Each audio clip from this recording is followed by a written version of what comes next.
Welcome to my channel law student. आज हम देखते हैं सेक्शन 482। सेक्शन 482 डील करता है विद एंटिसिपेटरी बेल और सीआरपीसी में यही प्रोविज़न हमें सेक्शन 438 में दी गई थी। सब सेक्शन 1 जो है वो डील करता है कि किन कंडीशंस में एंटिसिपेटरी बेल दी जाएगी। अब हम इसके कीवर्ड्स मार्क करेंगे। When any person has a reason to believe that he may be arrested on an accusation of having committed a non-bailable offence, he may apply to the High Court or the Court of Session for a direction under this section, and the court may, if it thinks fit, direct that in event of such arrest he shall be released on bail. अब हम इस section को समझते हैं। A person has a reason to believe ना, एक person को ऐसा लगता है कि उसके ऊपर एक एक्यूजेशन या इल्ज़ाम लगेगा किसी नॉन बेलेबल ऑफेंस का, जिसकी वजह से उसे अरेस्ट किया जा सकता है। नेक्स्ट, तो जब उस पर्सन को ऐसा फील होता है देन वो किस अथॉरिटी को किसे अप्लाई करेगा? टू द हाई कोर्ट और court of session.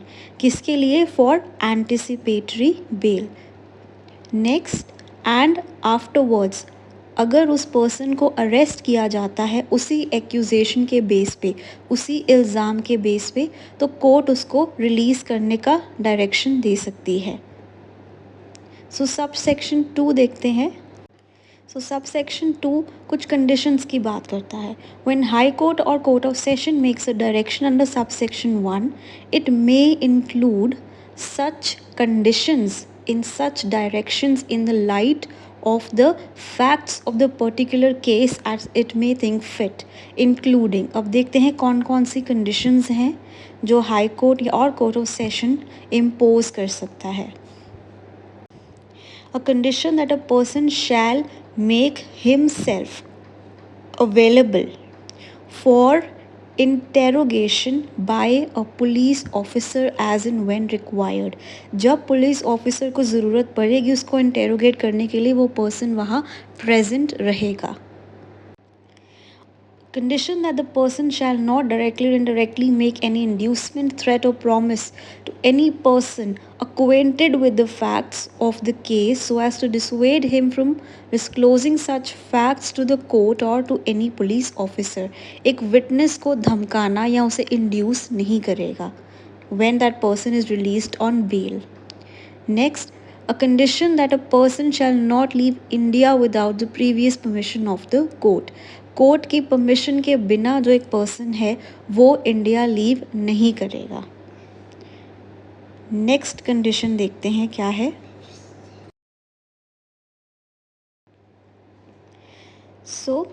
Such other conditions as may be imposed under subsection 3 of section 480 as if the bail were granted under that section. जो हमने नॉन बेलेबल केसेस में conditions देखी थी, like a person similar offence commit नहीं करेगा, जो witnesses है उन्हें थ्रेटन या इंड्यूस नहीं करेगा, कोर्ट में वो प्रेजेंट रहेगा। हम इसी सेक्शन को अब दोबारा एक बार सब सेक्शन को रिवाइज करते हैं। कंडीशंस जो हैं कोर्ट इम्पोज करेगा depending upon the facts of the case. First condition जो हमने देखी थी कि अवेलेबल होगा फॉर इंटेरोगेशन। जब भी पुलिस को रिक्वायरमेंट है उस पर्सन को इंटेरोगेट करने की, वो पर्सन अपने आप को अवेलेबल रखेगा उस टाइम पे। शैल नॉट इंड्यूस, थ्रेटन और प्रॉमिस, अब विटनेस को धमकाना नहीं है, प्रॉमिस नहीं करना ताकि वो अपनी एविडेंस कोर्ट में ना दे। This is also a condition. Shall not leave India without the permission of the court. Court की प्रीवियस परमिशन जो है वो लेनी ज़रूरी है, and if the court has not given the permission the person will not leave India. Next जो हमने देखी थी, जो 480 क्लॉज 3 जो सबसेक्शन 3 है उसकी जो अदर कंडीशंस हैं वो भी कोर्ट जो है इम्पोज कर सकता है while granting bail, while granting anticipatory bail to a person.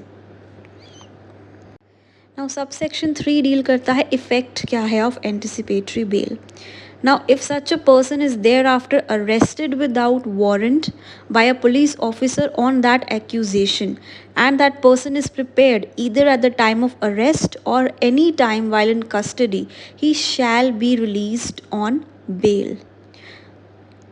Now, अगर वो पर्सन प्रिपेयर्ड है, उसे अरेस्ट किया जाता है उसी सेम इल्ज़ाम पे, तो वो अगर प्रिपेयर्ड है to give the bail, then he shall be released on bail.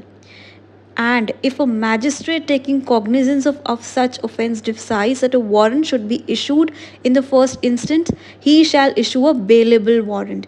अगर उसे magistrate के सामने present किया जाता है and magistrate decides to issue a warrant, then that warrant should be a bailable warrant and not a non-bailable warrant. Next हम इसी subsection को दोबारा simple words में समझते हैं. Now this subsection actually talks about the effect of anticipatory bail.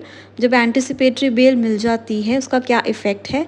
Now if that person is later on arrested, अगर बाद में उसको उसी same accusation पे उसे arrest किया जाता है, that person is ready to give bail.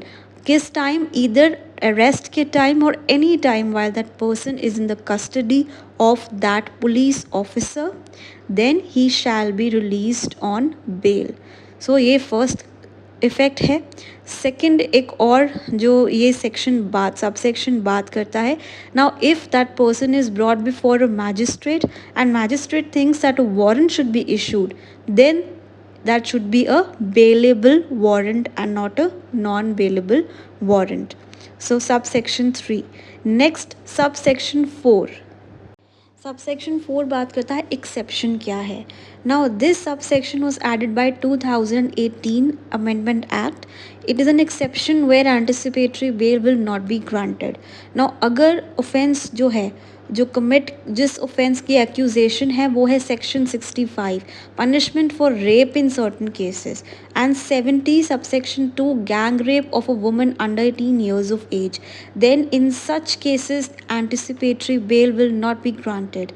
Moreover, section 18 है शेड्यूल्ड कास्ट और scheduled tribes prevention of atrocities act, जो ये कहता है सेक्शन 438 जो CRPC में पहले था अब 482 BNSS है, ये अप्लाई नहीं करता to the person accused of committing an offence under an act. So SC/ST act पे ये एंटिसिपेटरी बेल नहीं apply करती.